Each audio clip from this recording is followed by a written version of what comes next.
मित्रों, मैं doctor TP Tripathi, vastu ज्योतिष आचार्य, आध्यात्मिक चिंतक, विचारक, वक्ता। कल मैंने छठे घर के बारे में दिया था, आज मैं आठवें घर के बारे में चर्चा करूंगा।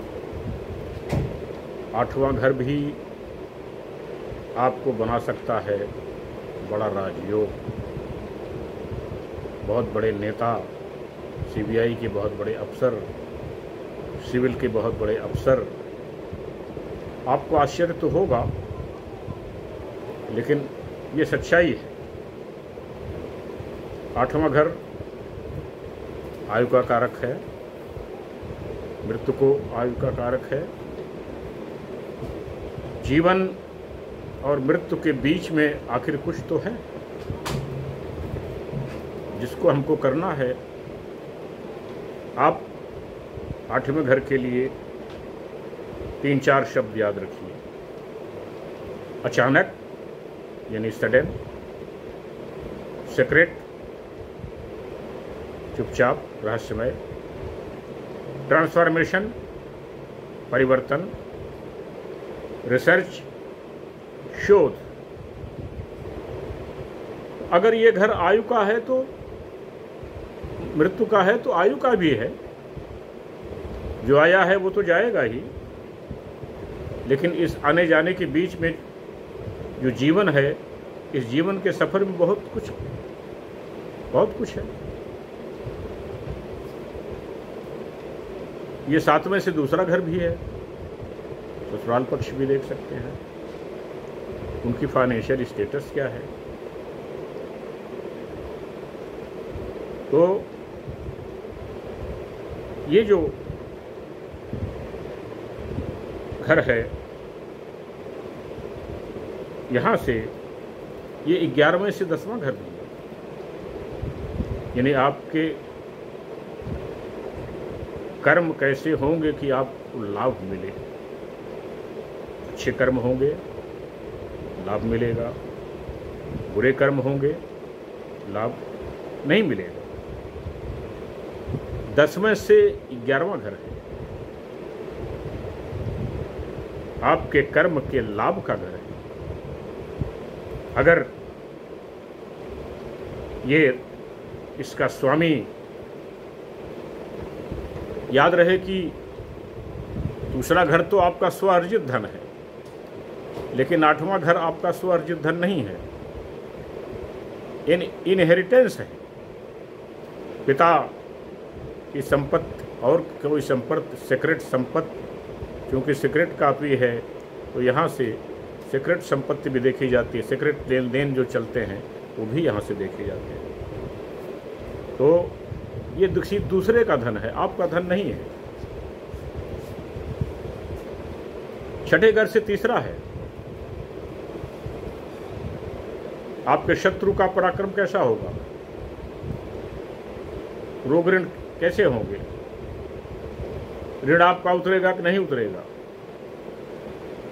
लग्न से आपका 8वां है, याद रखिए, और 9वें घर से 12वां है।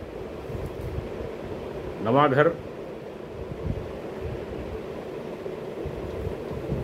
गुरु बृहस्पति का है, वहां से 12वां मोक्ष का है। आपकी स्पिरिचुअल एवेकनिंग क्या आपको मोक्ष की तरफ ले जाएगी? क्योंकि चौथा, 8वां और 12वां घर मोक्ष का है।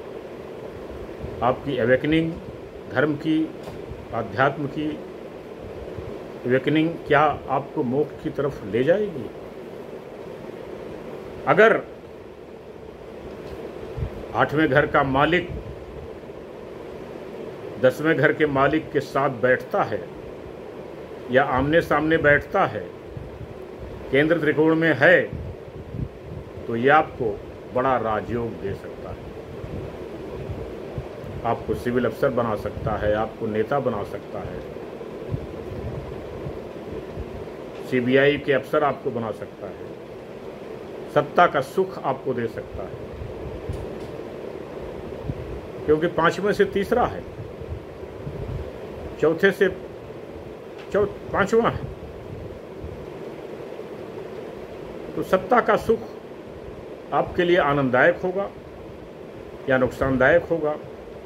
सत्ता में आप अच्छा काम करेंगे या गलत काम करेंगे, ये भी इस घर से देखते हैं। 5 में से तीसरा होने के मतलब आपके बच्चों के प्रयास कैसे होंगे, अच्छे होंगे या बुरे होंगे। महत्वपूर्ण ये है कि 8वें घर का स्वामी 10वें घर के स्वामी के साथ बैठा हो, आमने सामने हो, केंद्र त्रिकोण में हो, तो ये आपको बहुत ही अच्छा परिणाम देगा। आप अपने जीवन में बहुत आगे जाएंगे, बहुत आगे बढ़ेंगे, आपका दिमाग बहुत तेज होगा, ये निश्चित है। शत्रु आपका कुछ बिगाड़ नहीं पाएंगे। तो ये 8वां घर का था। कल मैं 12वें घर के बारे में दूंगा, उस पर चर्चा करूंगा। 12वां घर जहां खर्चा का है, बेड कंफर्ट है, विदेश व्यापार जाने का है, अस्पतालों का है, वहाँ मोक्ष का भी, उस पर चर्चा कल करूँगा। आज इतना ही। मेरा ये वीडियो पसंद आया शेयर करें, सब्सक्राइब करें, लाइक करें, दोस्तों को बताएं, मित्रों को बताएं, रिश्तेदारों को बताएं, और लोगों को बताएं, उनको भी जानकारी हो जाए। वो 8वें घर के लाट से घबराएं नहीं। मेरा नंबर है 9451033559। इस नंबर पर आप मुझे रिंग कर सकते हैं, कॉल कर सकते हैं, अपनी परेशानी पूछ सकते हैं, उसका निदान किया जाएगा। तब तक के लिए नमस्कार।